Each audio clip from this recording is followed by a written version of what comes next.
Ang mga leather na upuan ng kotse ay mas makinis kaysa sa anumang nahawakan ni Lily. Sa loob ng ilang oras, pinanood niya ang pamilyang na berding na yun na onting lumabo at naging mga bayan, at pagkatapos ay isang lungsod na tila inaabot ang mga ulap. Na yun, bumabagal na ang kotse. Lumiliko sa isang malaking bakal na tarangkahan at marahang lumalangit-ngit sa isang daan ng may draba. Idiniin ni Lily ang kanyang muka sa malamig na salamin. At nagkiwan ng maliit na bilog ang kanyang hihininga. Ang bahay ay hindi isang bahay. Ito ay isang palasyo, isang dambuhalang nilalang na bato na may 12 lang bintana na parang mga matang nagmamasin. Isang lalaking nakasuot ng plantsadong damit ang nagbukas ng kanyang pinto, blanko at magalang ang mukha. At sinenyasan siyang bumaba. Ang kanyang simpleng damit na koton ay tila manipis at marupok sa malawak at nanyang lugar. Bumukas sa mga pinto sa harap. At pumasok siya. Ang sahig ay gawa sa makintab na marmol na kumikinang na parang nagyelong lawa, at sa isang sadilit, natakot siyang baka magasgasan ito ng kanyang mga lumang sapatos. Dalawang katulong na nakasuot ng matigas at madilim na uniforme ang nakatayo malapit sa pintuan. Hindi sila ngumiti, tumingin sila ng diretso sa kanya, malamig at mapang mata ang kanilang mga mata, bago lumingon sa isa't isa para bamulo. Siya ba yun? Bulo ng isa. Sapat na malakas para marinig ni Lily. Napakatalino at napakaganda ni Miss V. Pero yung babae niyan, isa lang siyang taga, na yun. Nandito lang siya para magpakasal kapalit ni Miss V, sagot ng isa na may maliit at mapanlibak na pagsinrot. Narinig ko hindi man lang siya nakatapos ng pag-aaral. Isang matangkad, at mukhang striktong lalaki na may mga puting buhok na ang lumakad papalapit sa kanya. Ito si Mr. Mir. Sinuri siya ng kanyang mga mata mula ulo hanggang paa, at numipis ang kanyang mga labi sa hindi pagsang-ayon. Nili, sabi niya, ang kanyang boses ay kasing nilamin at tigas ng saig na marmol. Patay na si Mr. Blackwood, ngunit iginigiit ng mga Blackwood na dapat tuparin ang isang pangako ng kasal, na numan ang mangyayi. Mayroon pa ring alyansa na kailangang panatilihin ng ating mga pamilya. Kuminto siya, tinitingnan siya na para bang isa siyang kasangkapan na pilit lang niyang tinalanggap.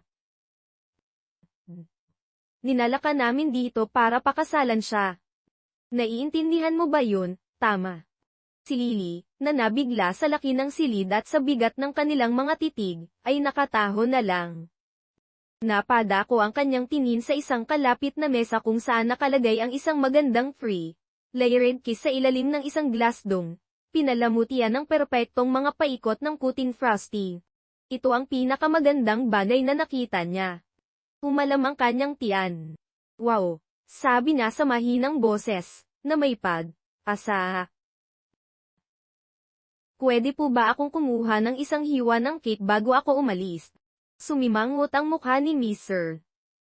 Miller sa kanyang tanong, na para bang may sinabi siyang napakasama.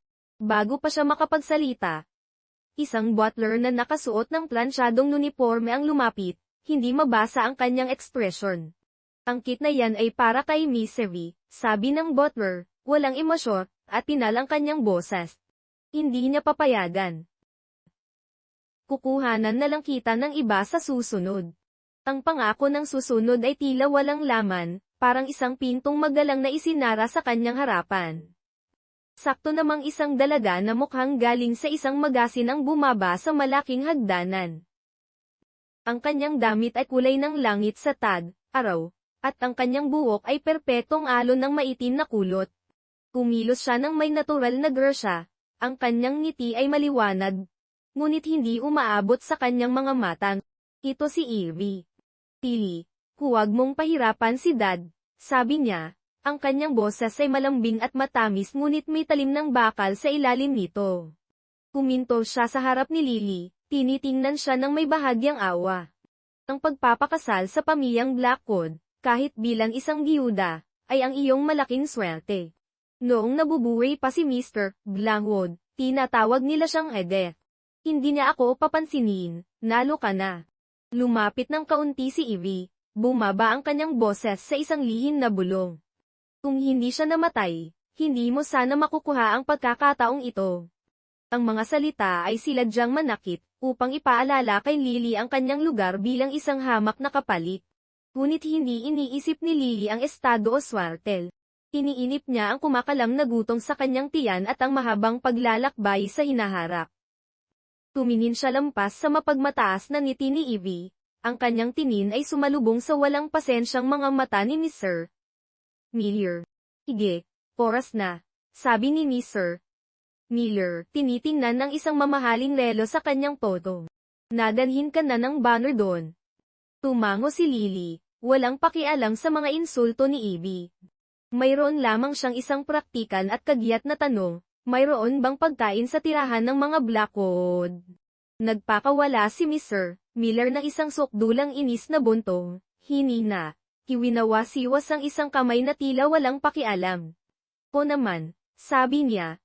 Ang tono na'y nagpapahiwatig na tapos na ang usapan. Maaari kang kumain ng kahit anong gusto mo roon. Na yun, umalis ka na. Nang Butler, na tahimik na naghihintay, ay bahagyang yumuko. Ito po, Miss Lily. Sinundan niya ito palabas ng malaking bahay at pumasok sa isa pang makintab at madilim na kotse. Ang biyahe patungo sa lupay ng mga Blackwood ay tahimik at malungkot. Ang mga bahay ay papalaki, ng papalaki at mas malayo sa kalsada, nakatago sa likod ng mga pader na bato at matatayog na puno. Ang tirahan ng mga Blackwood ang impresibo sa lahat, isang malawak na mansyon na gawa sa maitim na bato na tila sinisitsipang papawalang hiwanag ng araw. Hindi siya dinala ng butler sa isang mainit at magiliw na silid.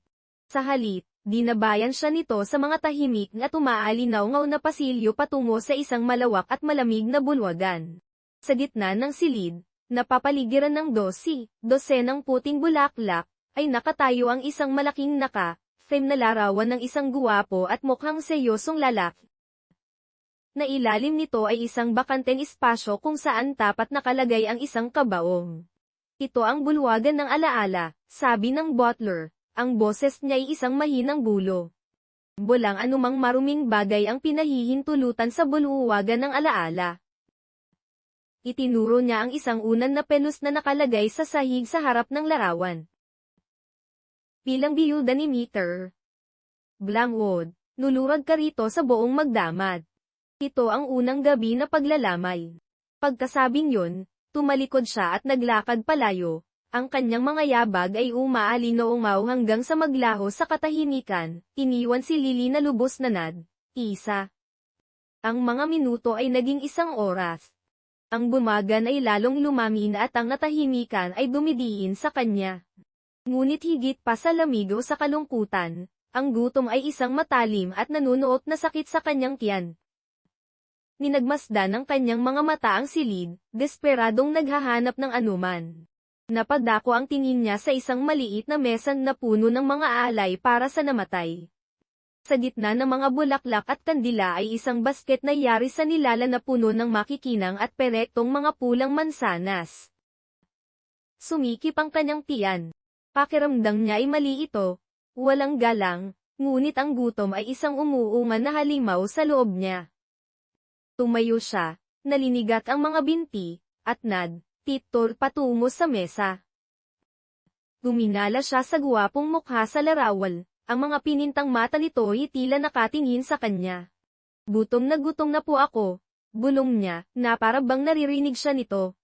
Pwede po bang kumuha ng isang mansanas? Babayaran ko po kayo mamaya, pangako. Bahagyang nanginginig ang kanyang kamay nang abutin niya ang basket at kumuha ng isa. Ito'y mabigat at totoo sa kanyang palad. Ang amoy nito'y matamis at nakakagutom. Huminga siya ng malalim, itinaas ang mansanas sa kanyang mga labi, at kumagat. Ang mansanas ay manutong at matamis. Ang katas nito ay tumulo sa kanyang babak at sa isang napakagandang sandali, nawala ang kanyang gutom. Pagkatapos, isang malalim na boses ang bumasag sa katahimikan. Nagnanakaw ng mansanas ko, sabi ng boses, na tila nagmumula sa mga anino malapit sa malayong pader. Humingi ka barang pahintulot sa akin. Napasinhat si Lily. ng mansanas ay nahulog mula sa kanyang kamay at gumulong sa marmon na sahig na may mahinang kalabog. Pabilis siyang lumingon, ang puso niya ay kumakabog sa kanyang dibdib na parang isang ibong nakakulong. Inriyan.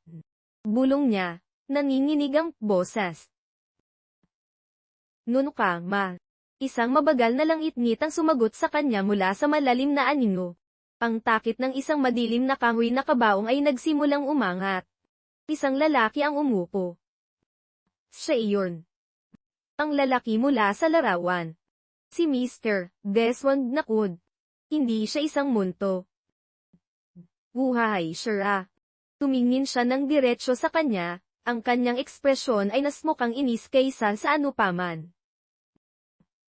Masyado kang mainay, sabi niya, hinihilot ang kanyang sentido. Sumasakit ang mga taila ko.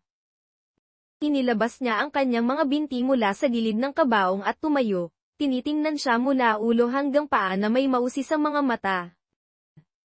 Nisang maliit at kakaibang ngiti ang sumilay sa kanyang mga labi. Nakakatuwa, sabi niya. Nakot ka sa kabaong pero hindi ka takot sa akin. Hindi mo ba alam na tinatawag nila akong Hades? Nakatitig si Lini sa kanya, sinusubukang unawain ng kanyang isip ang nangyayari. Ang takot ay nando walang tao sa bulwagan ng alaala. Pumunta kami rito para makita kang nakaluhod pero nandito ka sa taas at nagpapahina. Pinadala ka ba namin dito para magpabaya? Pumasok siya sa silin, nag-aapoy ang kanyang mga mata. Isa kang kahihiyan. Sigaw niya. Itinaas ang kanyang kamay na tila sasampalin siya. Napaatras si Lily, pero ang aala ng pangako ni Desmond ay nagbigay sa kanya ng kaunting lakas ng loob. Kailangan niyang protektahan ang kanyang sikreto. Kailangan niyang protektahan ang sarili niya. Tumingin siya kay Mr. Meyer. Malaki ang kanyang mga mata, dahil sa isang kwentong inimbento niya sa mismong sandaling iyon. Hindi po, sabi niya. Mahina at nanginginig ang boses. Nandoon po ako. Nakalurod ako buong gabi. Lumuko siya at pinanlaruan ang kanyang mga kamay sa kanyang kandangan. Ako. Siguro po nakatulog ako. Muli siyang tuminala, ang kanyang mga mata ay tumingin sa malayo na tila may nakikitang hindi nila nakikita. Si Mr. Lockwood po, sabi niya, puno ng pagkamangha ang boses. Dumating po siya sa panaginip ko. Sabi niya mukha daw akong pagod at nilalamig. Binuhat niya ko papunta sa silid na ito para magpahina. Nakatitig lang sa kanya si Miller. Bahagyang nakabukas ang kanilang mga bibig. Inaasahan nilang makikipag-away siya. Ngunit hindi nila alam ang gagawin sa isang kwento ng multo. Pumupa ang galit ni Mr. Miller at napalitan ng pagkalito. Tinitigil niya si Lee, hindi sigurado kung nagsisinungaling siya o nawala na sa sarili. Naghahanap siya ng dahilan para magalit. At ang kwento tungkol sa panaginip ay nakawala sa kanyang mga kamay. Pagkatapos, napadako ang kanyang mga mata sa mangkok ng prutas sa tabi ng kanyang kama. Si Lee, na nararamdaman pa rin ang tong, ay umabot at kumuha ng isang mansanas. Yun lang ang kailangan niya. Kita niyo. Sigaw niya, umalinaw ang kanyang boses sa tahimik na silid. Inagi ka na lang kumakain. Nagnanakaw ng mga alay para sa patay, wala ka bang hiya? Ngunit hindi sa mansanas, nakatingin si Ivy.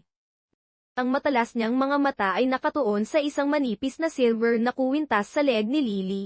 Isang maliit at kumikinang na diamante ang nakasabit dito, sumasalo sa liwanag ng umagang. Megalo yon ni Desmond noong nakaraang gabi, isang tahimik na pangako. Saan mo nakuha yan? Tanong ni Ivy. Matalak ang boses dahil sa inggit. Hindi angkop sa pagluluksa ang pagsusot ng ganyang alahas. Mukha kang katawa. Tawa. Tanggalin mo yan. Bago pa makasagot si Lily, sumugod si Ivy. Isinabit ang kanyang mga daliri sa ilalim ng kuwintas at hinatak ito ng malakas. Sinusubukang agawin mula sa leeg ni Lee. Isang bagay sa loob ni Lily ang napuno. Itinulak niya ang kamay ni Ivy nang may lakas na ikinagurat nilang darawa. Tigilan mo yan. Sigaw niya, hindi na isang bulong ang kanyang boses. Ito ay malinaw at malakas. Tumayo siya at hinarap sila. Ang kanyang maliit na katawan ay napuno ng biglaang bagsik. Nakit niyo pinapakialaman kung anong suot ko? Tanong niya, Nad. Apoy ang kanyang mga mata sa mga lumang matagal nang hindi na ilalabas. Wala naman kayong pakialam ka akin noon. Nagsasalita kayo tungkol sa kung ano ang tama at mali. Nagpatuloy si Lily. Nanginginig ang kanyang boses sa emosyon. Nagmalasakit makayo sa akin. Kagabi, isang maliit na hiwa lang ng ang gusto ko, at tinanihan niya ako. Tumingin siya ng diretso kay Mr. Miller. Hindi natitinag ang kanyang tingin. Ipinadala niyo ako palayo pagkamatay ni nanay dahil lang ayaw sa akin ng bago mong asawa. Hinabi niyo sa lahat na para mabawasan ang gastusin. Sinabi niyo na para protektahan ang imahe ng pamilya. Pero pasinungalingan yun. Huminamon ang kanyang boses, ngunit puno ito ng sakit na nagpatahimik si Silid. Ipinadala niyo ako palayo para si bilang ang maging Nad, iisang anak, ang perpekto. Habang siya ay nag-aalas sa pinakamagagandang eskwelahan, ako'y nagtatrabaho sa isang bukid. Habang siya ay nagsusuot ng mga damit na seda, magaspang ang aking mga kamay sa pagbunot ng damo. Habang siya ay kumakain ng ako'y nagugutom. Tapos, ibinalik niyo ako ng kailanganin niyo ako. Napakagaling. Tumingin siya sa kanilang dalawang natigilang mukha. Hindi ko kayo pamilya. Sabi niya. Bawat salita ay parang isang mabigat na batong. Nawala na sa inyo ang karapatang iyon. Matagal na. Sa isang sandali, ang silid ay lubos na natahimik. Nakatitig sina Mr. Miller at Ivy kay Lily, hindi makagalaw ang kanilang mga mukha. Hindi sila mukhang nagsisisi, mukha silang nagulat na nangahas siyang magsalita sa kanila sa ganoong paraan. Si Ivy ang unang nakabawi. Ng kanyang mukha ay nabalot ng galit. Ang kanyang mga mata, na kanina'y nakatuon sa kumintas, ay bumaba ngayon sa kamay ni Lily.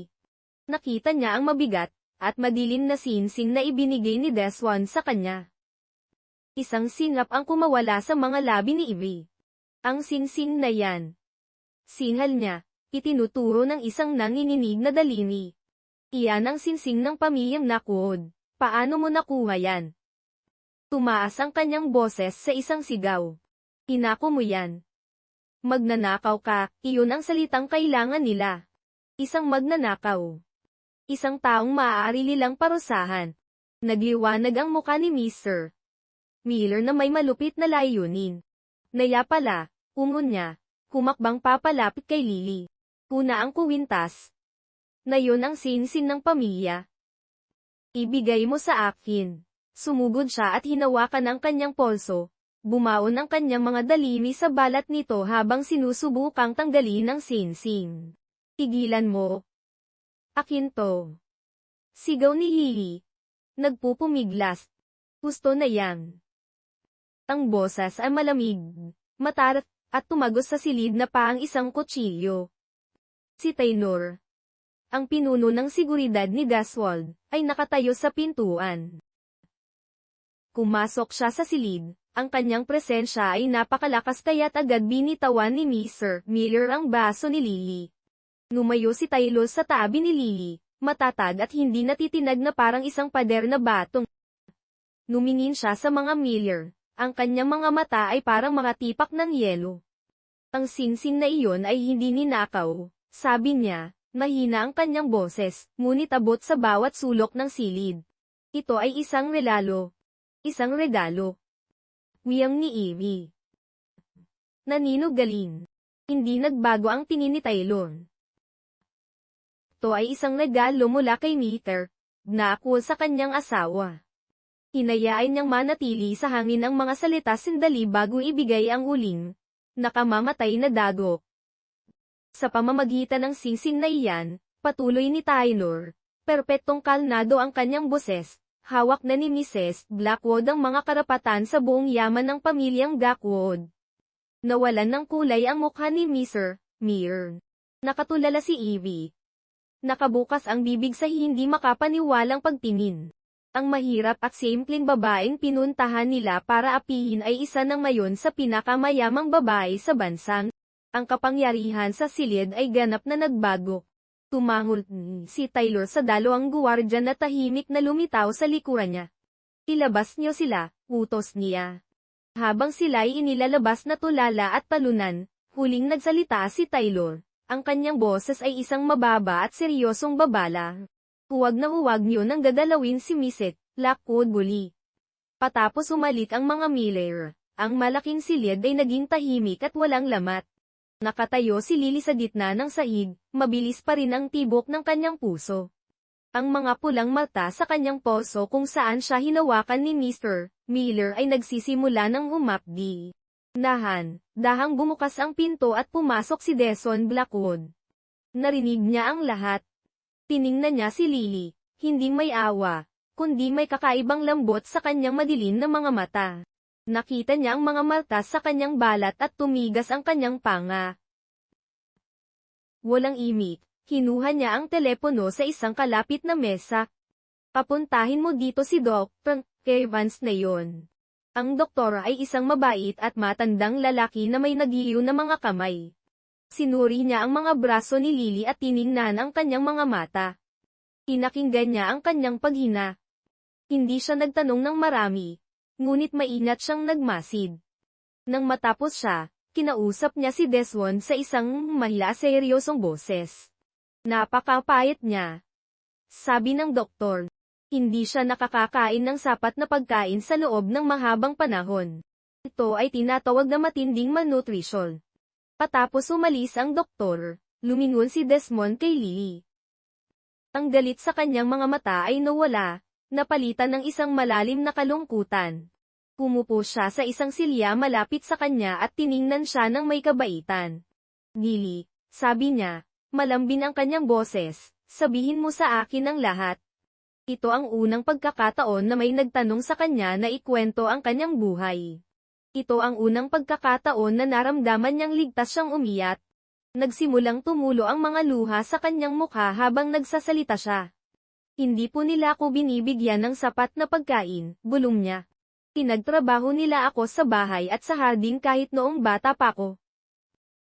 Sabi nila, sayang lang ang pera sa pag-aaral para sa isang babaeng tulad ko. Humina siya ng nanininig. Nang lumaki ako, ipinadala nila ako sa isang maliit na nayon para manirahan sa mga taong hindi ko kilalang.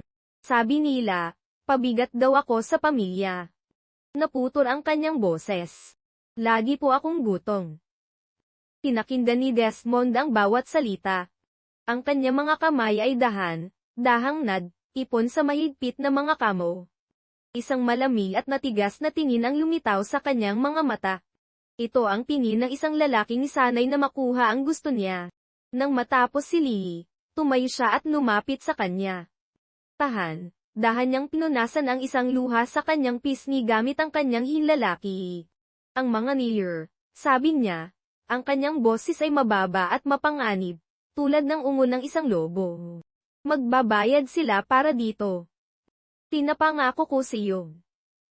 Hindi nakita ni Lily si Desmond sa buong araw, ngunit naramdaman niya ang kanyang pangako sa lahat ng dako.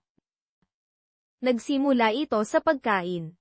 Isang tahimik na katulong ang nagdala sa kanya ng isang mainit at malambot na tinapay na may butter na natutunaw sa kanyang dila. Pagkaraan ng isang oras, isa pang katulong ang lumitaw na may dalang maliit na mangkok ng mainit na sopas ng manok. Dahang kumain si Lily.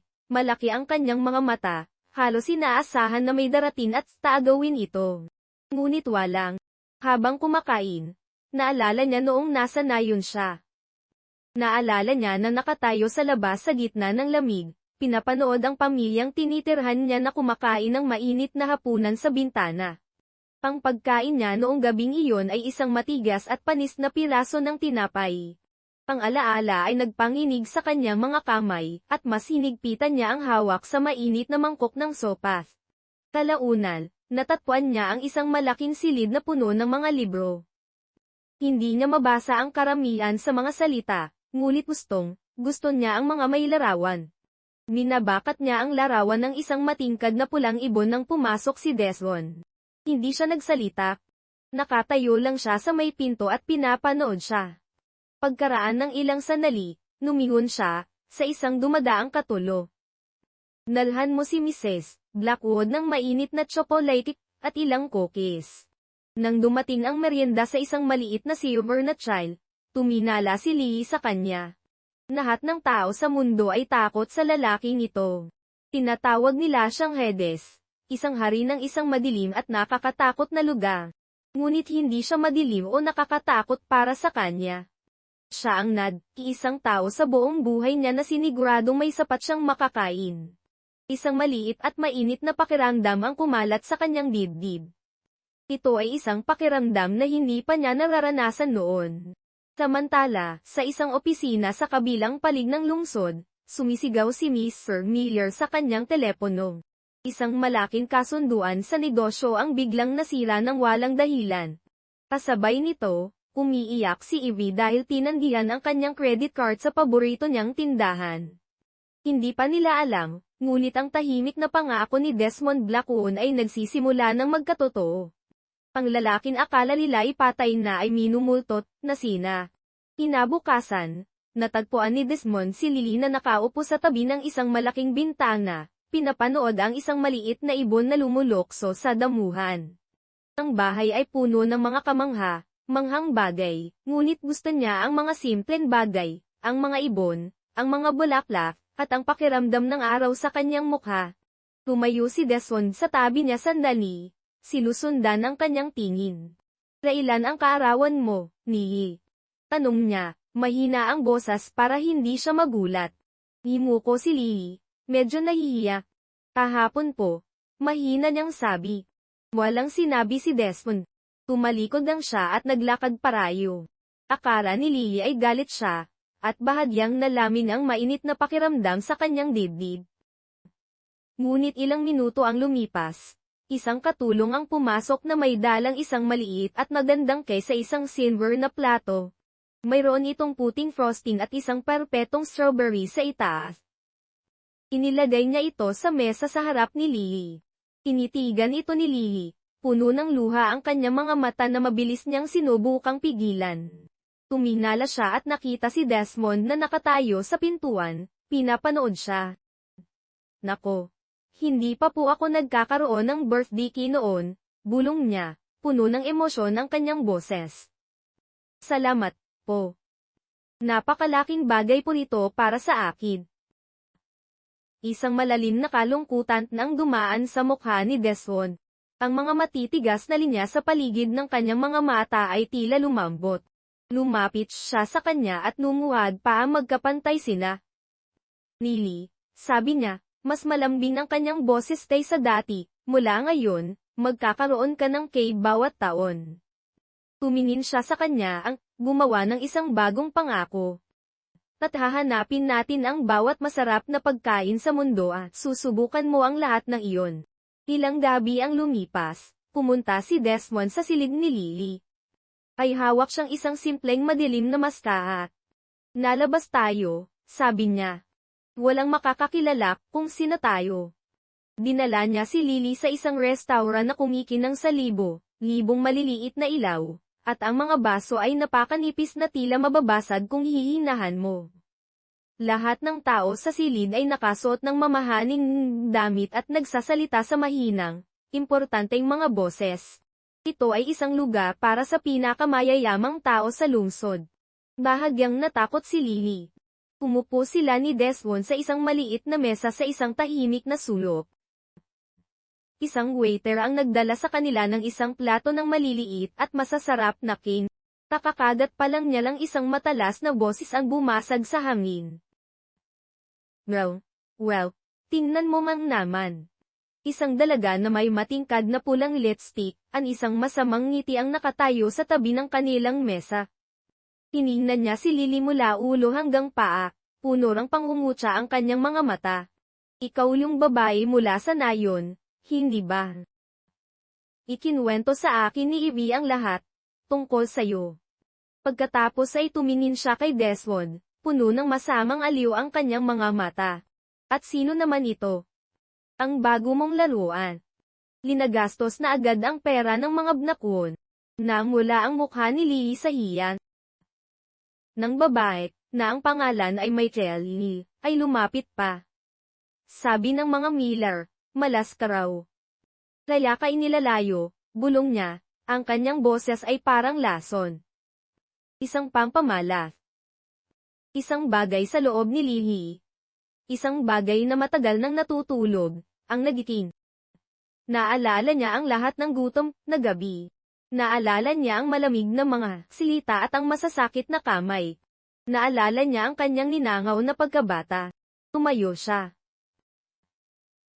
Ang tunog ay malakas sa tahimik na restaurant. Hige, narito ang kasunod na salin sa Tagalog, ang lahat sa restaurant ay napalingon. Nakatayo roon si Maisel, ang kamay niya ay nasa kanyang namumulang pisngi, nakabukas ang bibig sa gulat. Natikas, na tumayo si Lee, nanginginig pa rin ang kanyang mga kamay. Hindi na siya takot. Nyalit na siya. Mula sa likod ng kanyang masarak, nakangiti ang mga mata ni Desmond. Lumapit siya sa kanya at nagsalita sa mahinang boses na siya lang ang makakarinig. Pagaling. Sabi niya. Nanahon na para lumaban ka. Tumakbo palabas ng restaurant si Mikel. Namumula ang mukha at puno ng galit na luha ang kanyang mga mata. Ang unang ginawa niya ay tawagan si Ivy. Tinampal ako ng munting babae mo mula sa nayon. Sigaw niya sa telepono. Sa harap ng lahat, kasama niya ang isang lalaking maskara.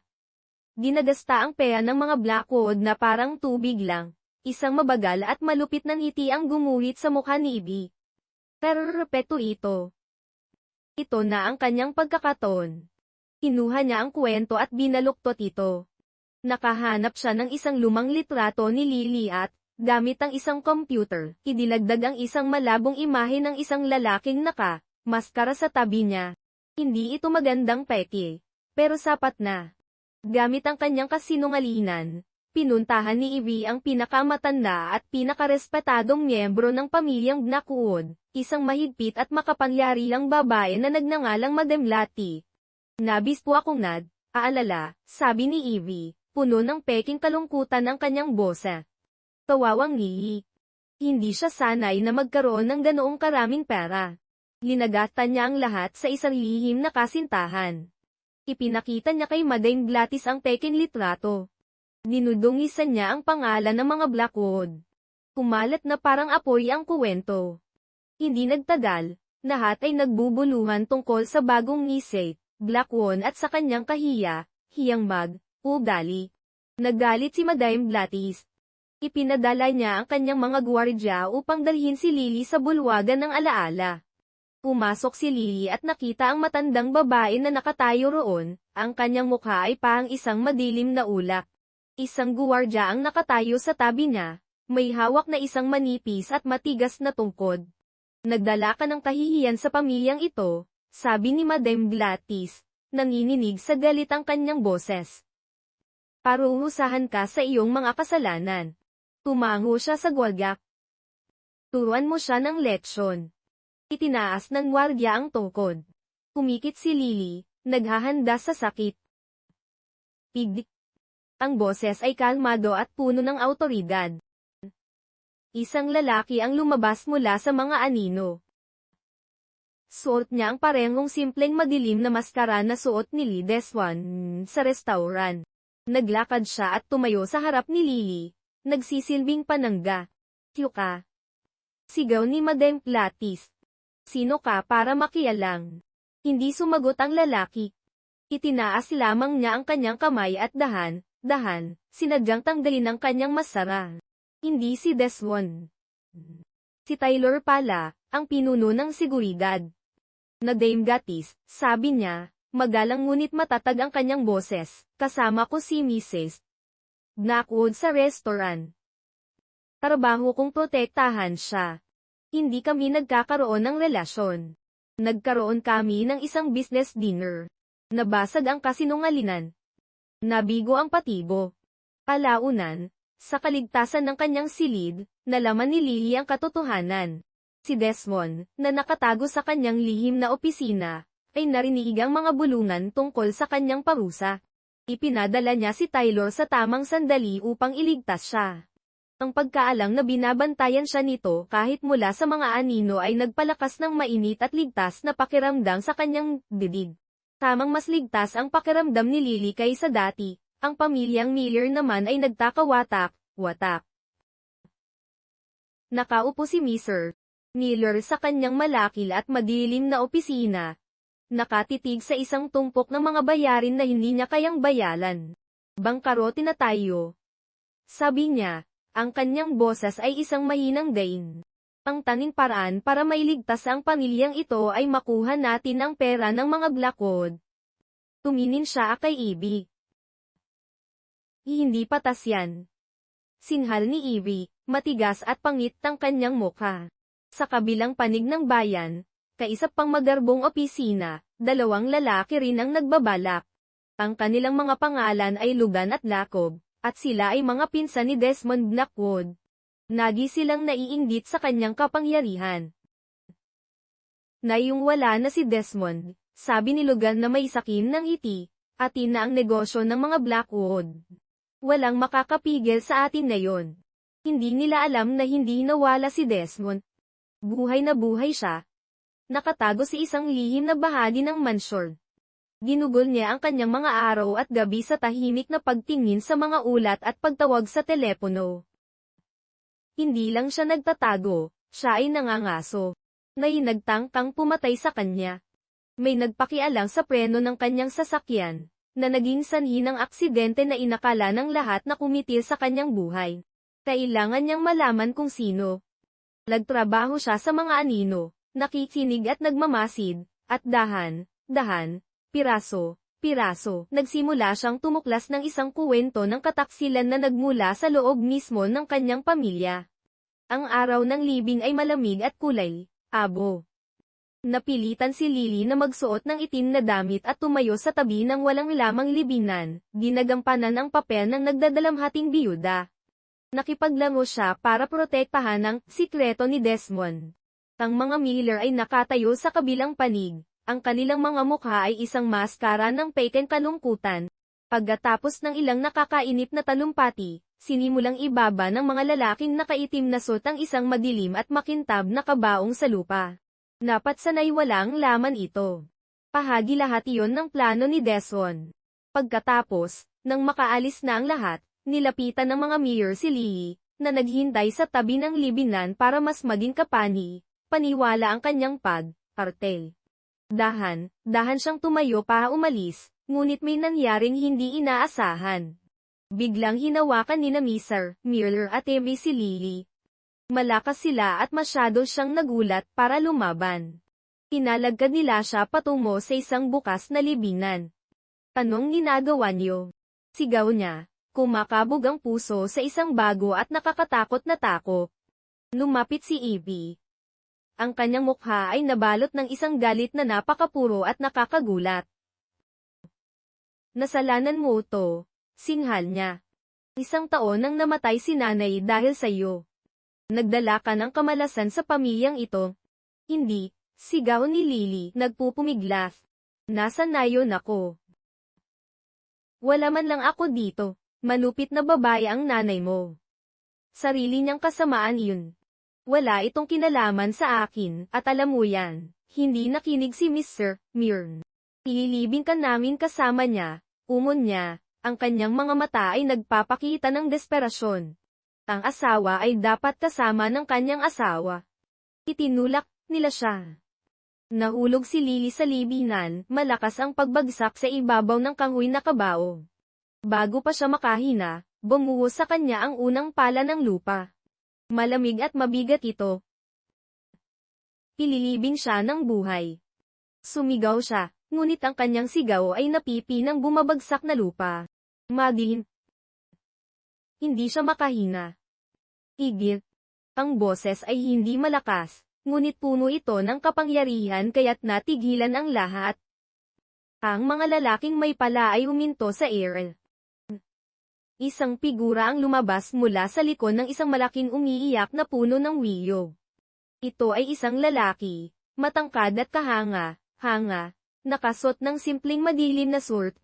Naglakad siya sa gilid ng libingan at tumingin sa ibaba kay Lily. Pagkatapos ay tuminala siya sa mga Mir. Si Desmond Blackwood. Buhay siya. Isang maliit at pigil na sinhap ang kumawala kay Ivy. Ang mukha ni Mr. Miller ay ganap na namuta. Nakatalo sila roon, hindi makagalo sa lubos na pagkabigla. Tumingin si Desmond sa mga Mill, at ang malamig na galit sa kanyang mga mata ay nagpaurong sa kanila. Inabot niya ang isang kamay sa libinan. Nili. Sabi niya, malambing na ngayon ang kanyang boses, hawakan mo ang kamay ko. Si Lily, na puno ng lupa at umiiyak sa ginhawa, ay umabot.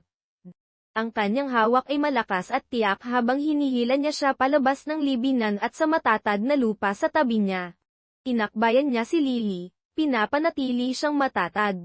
Pagkatapos ay ibinaik niya ang kanyang malamig na tingin sa mga Miller. Ikaw. Sabi niya kay Mr.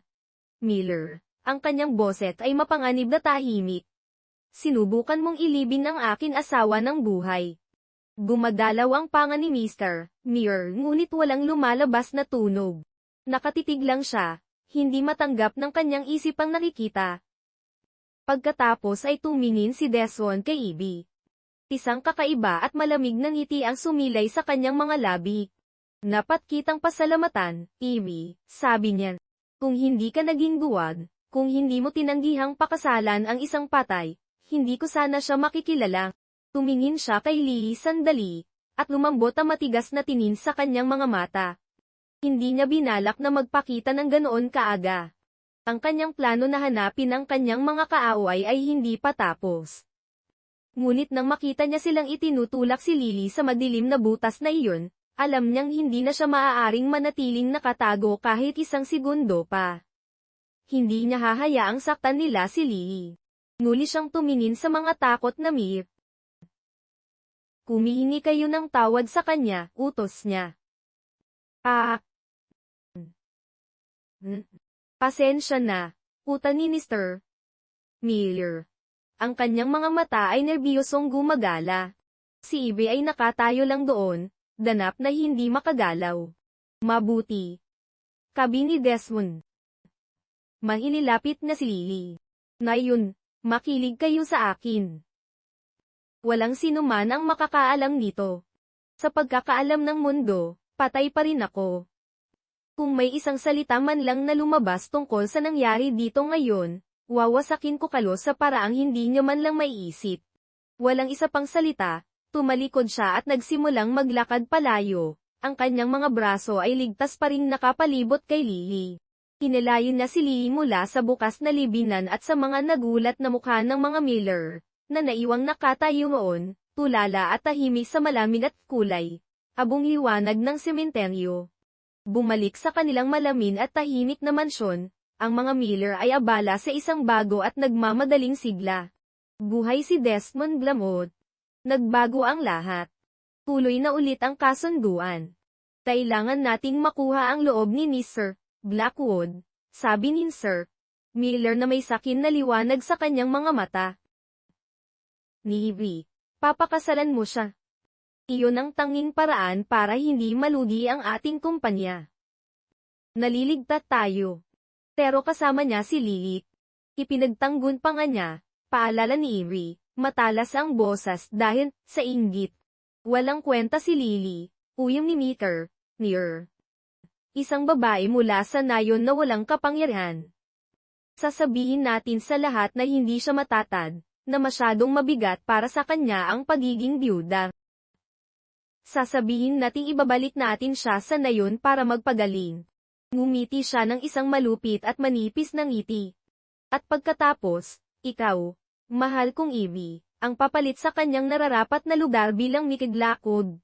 Habang ginagawa nila ang kanilang masasamang plano, isa pang mas madilim na balak ang umuusad. Sina Madame Gladys at ang kanyang mga anak na sina Logan at Jacob, na walang malay sa pagkukunwari ni Desmond, ay gusto ang yaman ng mga Blackwood para sa kanilang sarili. Nagpasya silang pabilisin ang kanilang sariling plano. Nagpadala si Madame Gladys ng mensahe kay Lily. Tradisyon ng pamilyang Blackwood, sabi sa mensahe. Ang muling seremonya ng kasal ay dapat maganap pagkatapos ng libing. Pakakasalan mo ang kanyang larawan para maging opisyal ito. Naramdaman ni Lily ang isang malamig na takot, ngunit alam niyang kailangan niyang ipagpatuloy ang pag-arte para protektahan ang sikreto ni Desmond. Dinala siya sa bulwagan ng alaala kung saan siya tumayo sa harap ng guwapo at nakangiting larawan ni Desmond at sinabi ang mga salitang nagpakasal sa kanya sa mga mata ng mundo. Kaagad, pagkatapos ng kakaibang seremonya, hindi siya ibinalik ng mga guwardya sa kanyang silid. Pinilit nila siyang lumabas patungo sa parehong libingan tulad ng dati. Naghihintay sa kanya si Madame Gladys. Ang kanyang mukha ay parang bato. Nasawa ka na niya ngayon, sabi ng matandang babae, malamig at walang anumang damdamin ang kanyang boset. Tungkulin mong makasama siya. Ikinumpas niya ang kamay sa bukas na libingan. Nililibing kita kasama niya. Ito ay isang maliit na sakripisyo.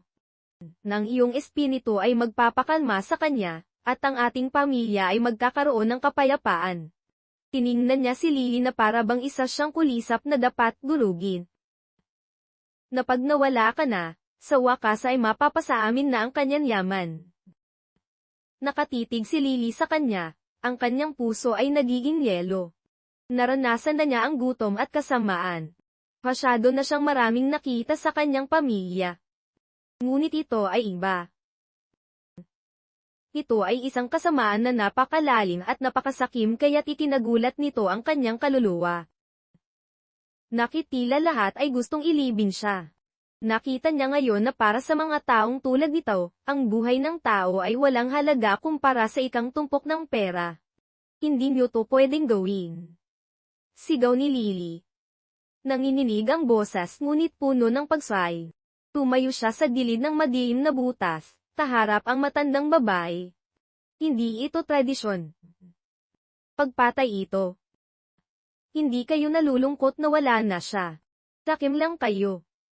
Nabaluktot ang mukha ni Madame Gladys sa isang ngisi. Itulak niyo siya, utos niya sa kanyang mga gwardiya. Ngunit bago pa sila makagalaw, isang boses na malamig at makapangyarihan ang umalingaw-ngaw mula sa mga puno. Tama na yan.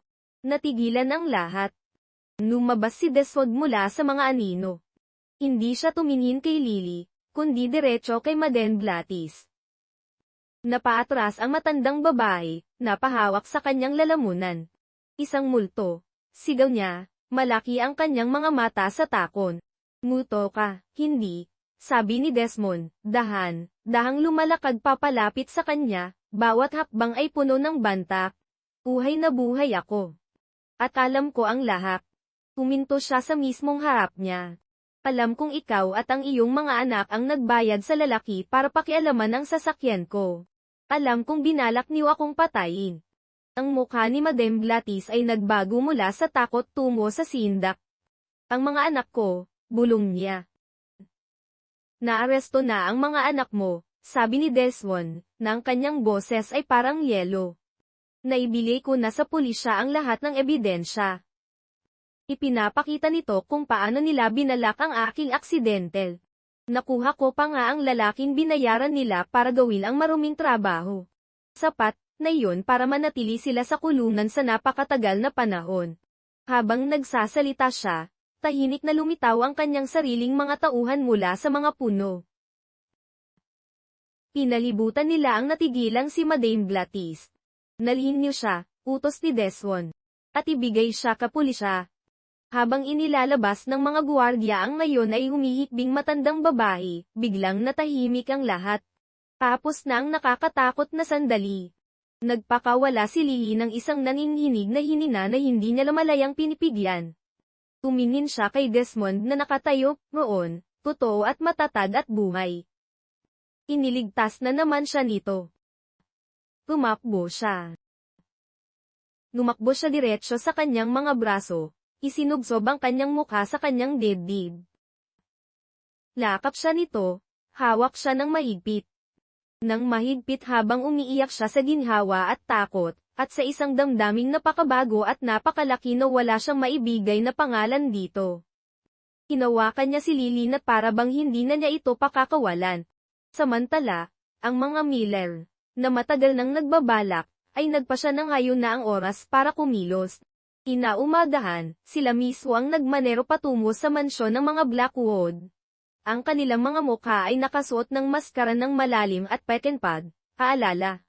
Naniniwala silang nagtatago pa rin si Desmond at madali lang nila itong maloloko. Ang kanilang plano ay tila perpekto. Sinalubong sila sa malaking pasukan ni Taylor, na ang mukha ay kasing, hirap basahi tulad ng isang bato. Nandito kami para kay Lily, sabi ni Sir Miller. Puno ng peking simpatiya ang kanyang boses. Nabis kaming alala pa sa kanya. Pumakbang si Evie, pinupunasan ang kanyang tuyong mga mata ng isang panyo. Ang totoo, hindi matatag si Lily. Hinubukan namin siyang turungan. Akala namin ayos na siya ngayon, pero mukhang hindi, sabi niya, ang kanyang boses ay puno ng awa. Ang manggagamot na gumagamot sa kanya sa nayon ay humiling na ibalik na siya.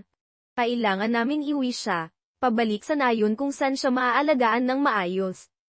Kakasimula pa lang nila sa kanilang arte ng isang boses ang umalinongaw mula sa tuktok ng malaking hagdanan. Hindi matatag, sabi niyo. Lumingon silang lahat. Nakatayo roon si Desmond Blackwood, hindi sa mga anino, kundi sa buong liwanag ng umaga. Nakasuot siya ng isang matikas na madilim na suit, mukhang mas makapangyarihan at buhay kaysa sa kanilang inaasahan. Nahan siyang bumaba sa hagdan, hindi inaalis ang tingin sa kanilang mga mukha. Natigilan ang mga Miller, ang kanilang mga kasinungalingan ay namatay sa kanilang mga labi. Laparito kayo para iuwi siya, patuloy ni Desmond, mapanganib na kalmado ang kanyang boses habang nararating niya ang ilalim ng hagdan. O naparito kayo dahil bangkarote na kayo ang iniisip nyo maipagpapalit nyo ang isang anak na babae pa sa isa pa, na para bang isa siyang pag-aari.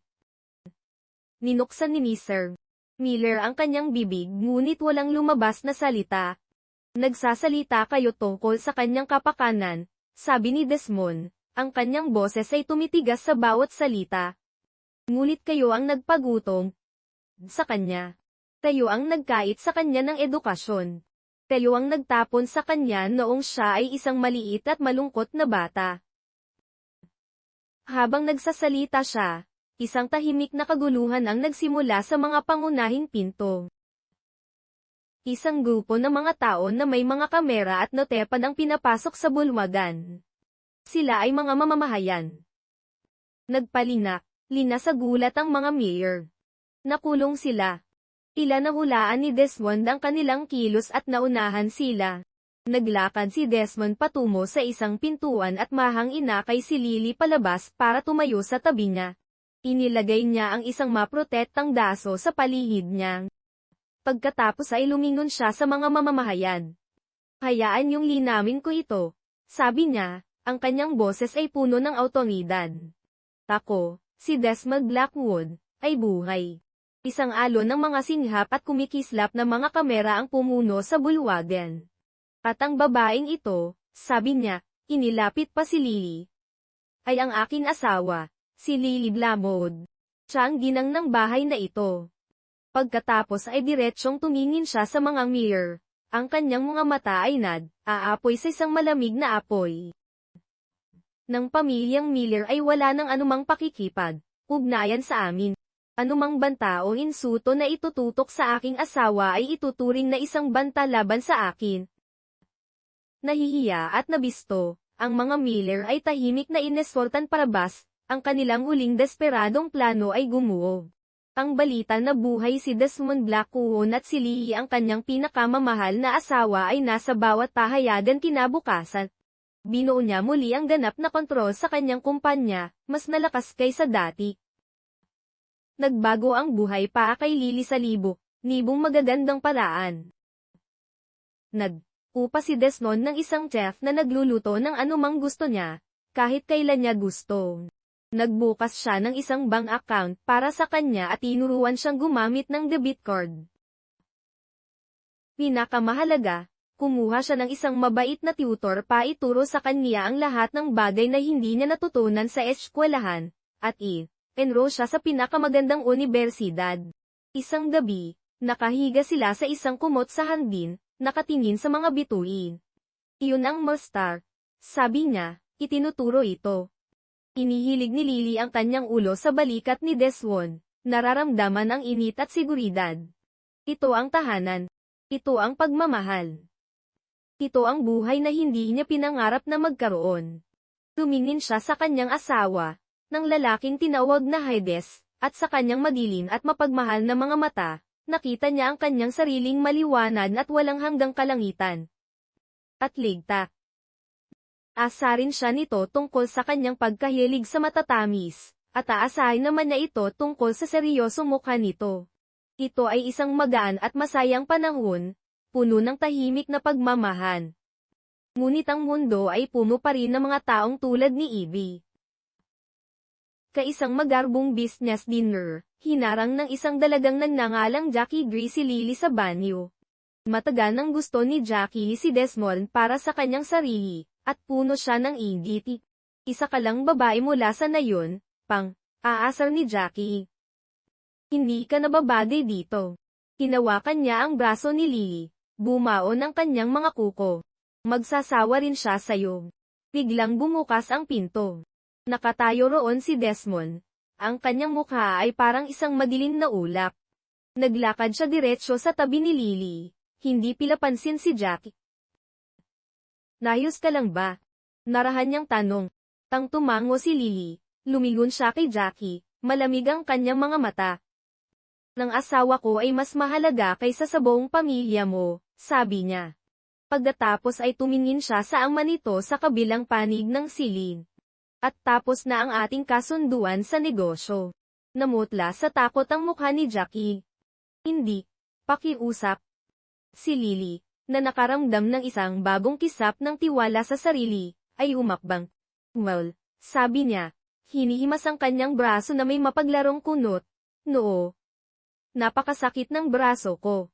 Sa tingin ko, sapat na ang 5 milyon para gumaan ang pakiramdam ko. Dahil sa takot na mawala ang kasunduan, mabilis na pumayag ang ama ni Jackie. Habang naglalakad sila palayo, iniiwan ng isang tulala at hiya na si Jackie, tuminala si Lily kay Desmond.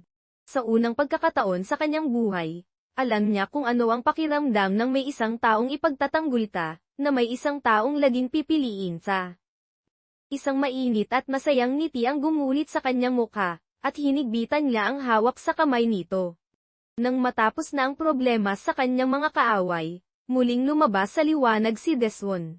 Ipinahayag sa mundo ang katotohanan, ang aksidente sa sasakyan ay isang pagtatangkang pagpatay, at nagpanggap siyang patay para matuklasan ang mga traidor. Bumalik siya sa kanyang nararapat na lugar bilang CEO ng Blackwood Group, mas malakas pa ang kanyang kapangyarihan at reputasyon kaysa dati.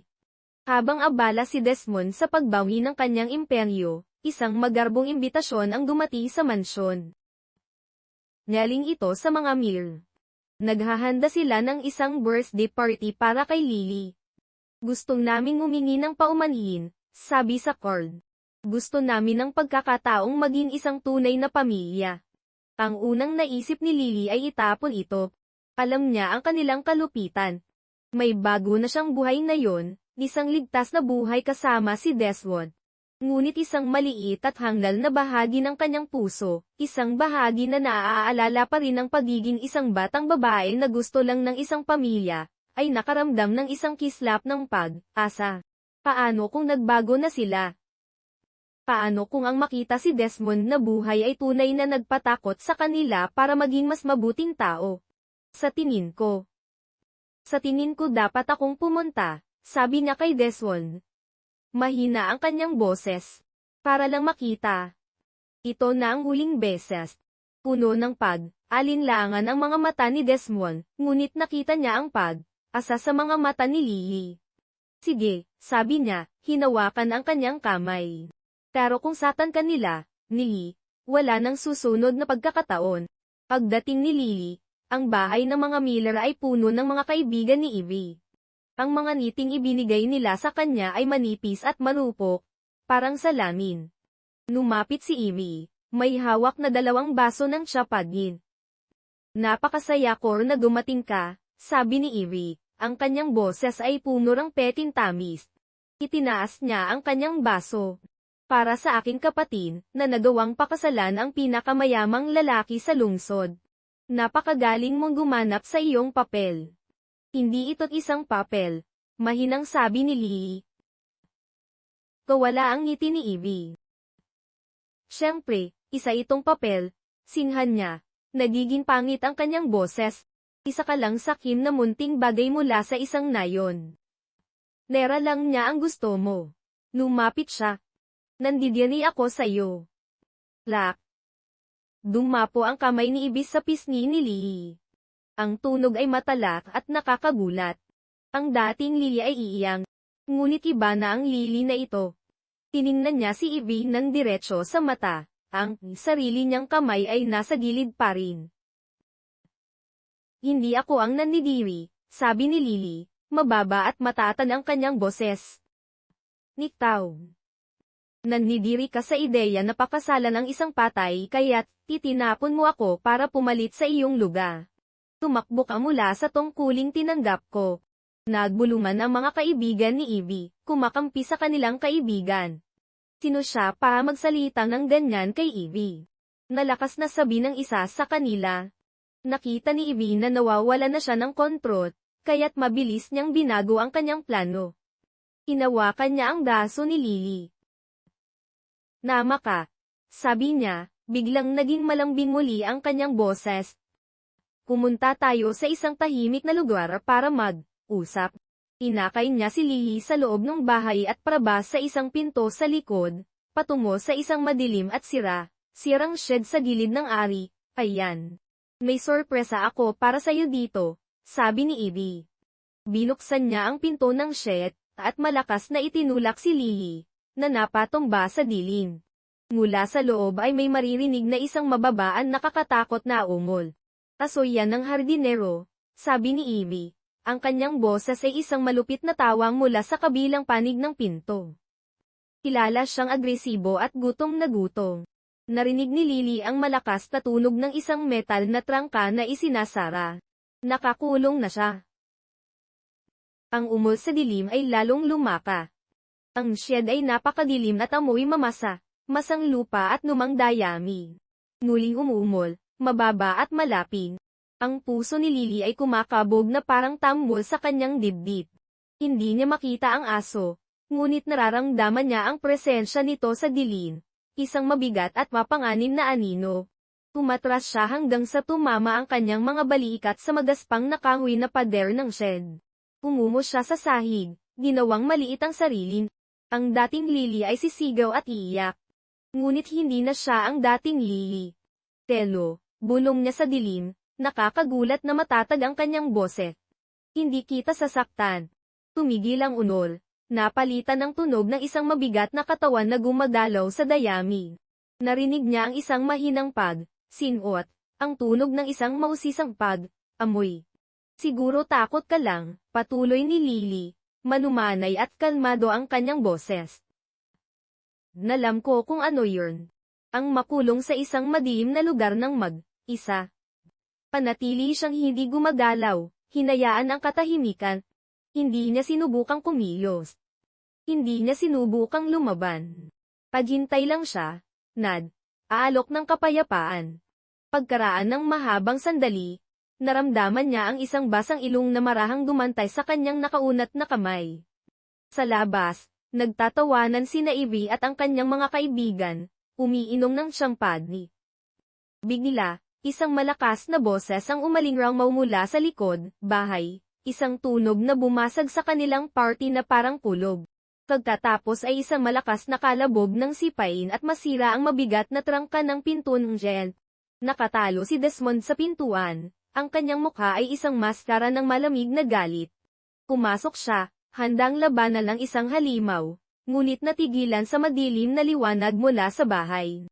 Nakita niya si Liling na nakaupo sa sahig. Nakapatong sa kanyang kandaungan, payapang nagpapahina ang malaking ulo nito, ang pinakakinatatakutang aso sa kapitbahayan. Marahang hinahaplos ni Lily ang mga tainan nitong. Walang imik. Tinulungan niya si Lily na tumayo at inakay pabalik sa party.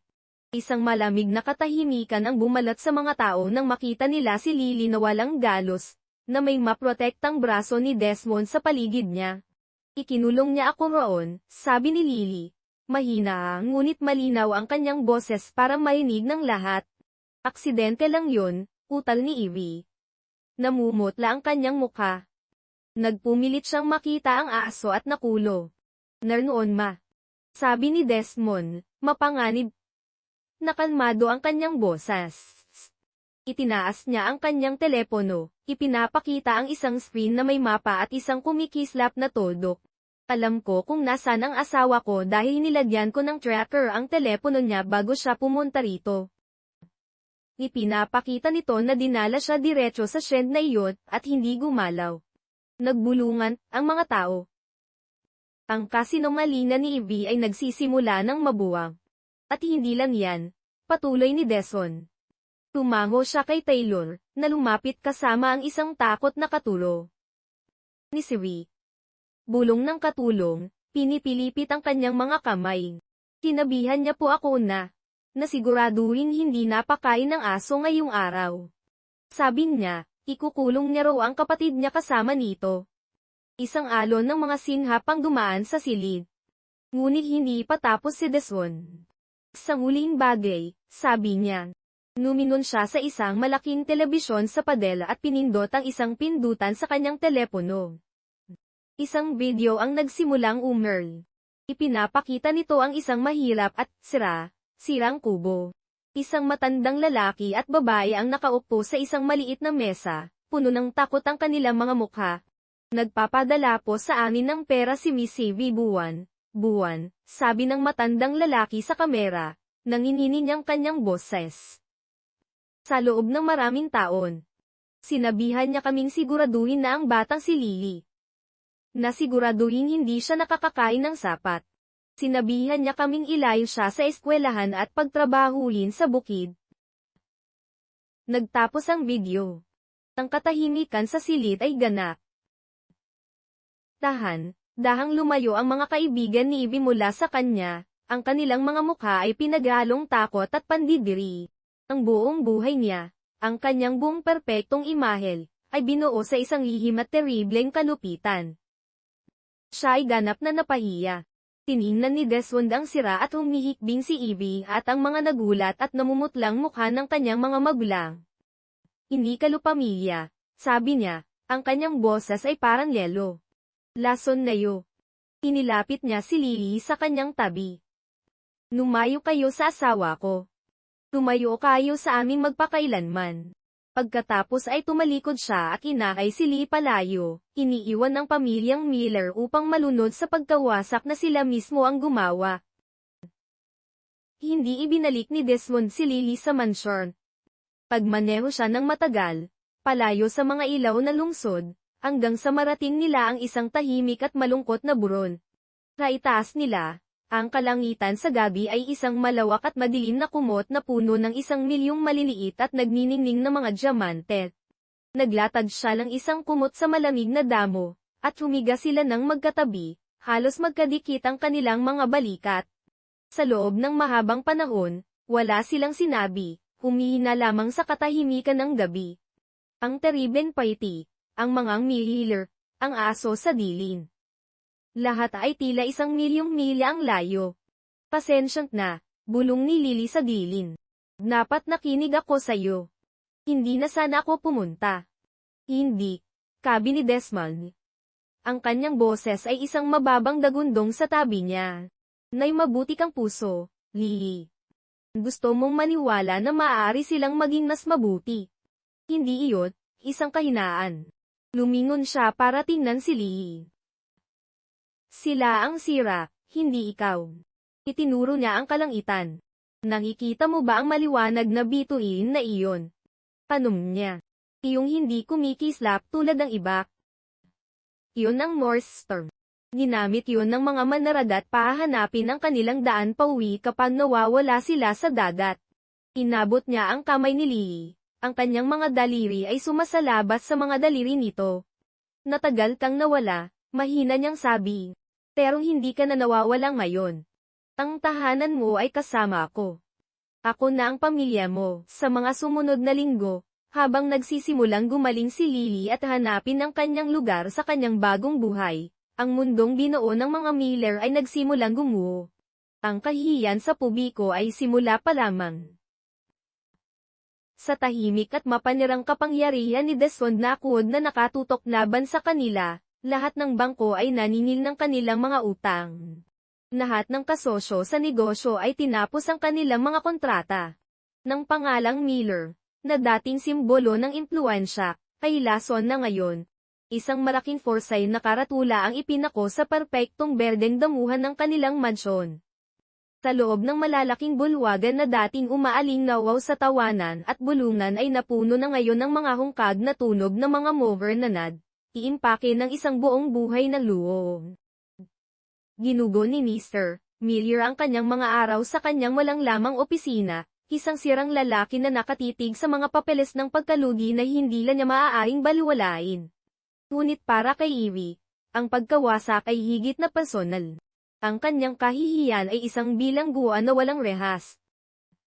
Hindi niya magawang lisalin ang kanyang silid. Ang buong lungsod ay kilala siya, hindi bilang isang magandang sosyalista, kundi bilang isang malupit at bigong intrigera. Ang kanyang mga kaibigan, na dating dumudumog sa kanya, ay hindi na sumasagot sa kanyang mga tawag.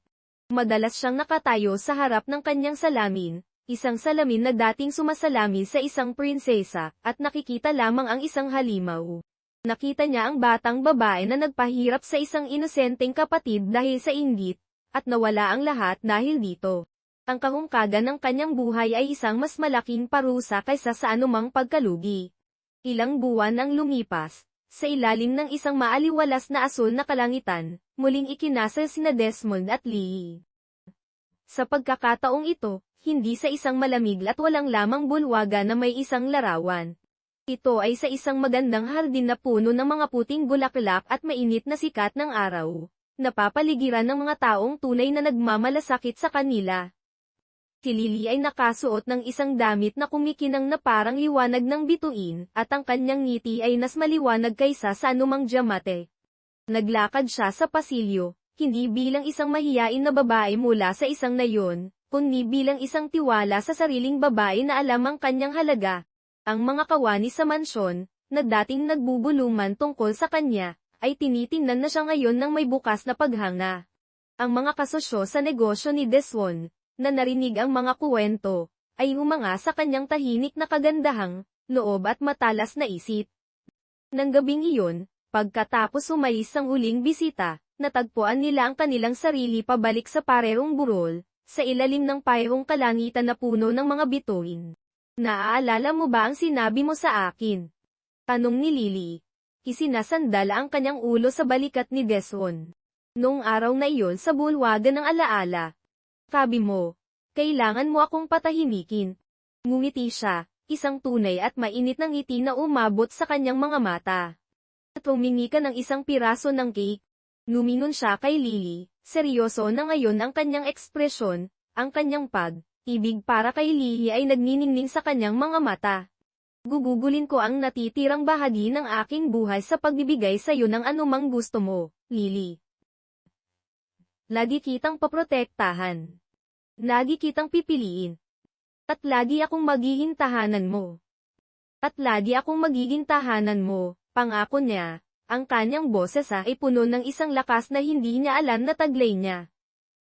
Hindi na siya ang tinanggiang babae. Ang pamalit, ang nakalimutang anak.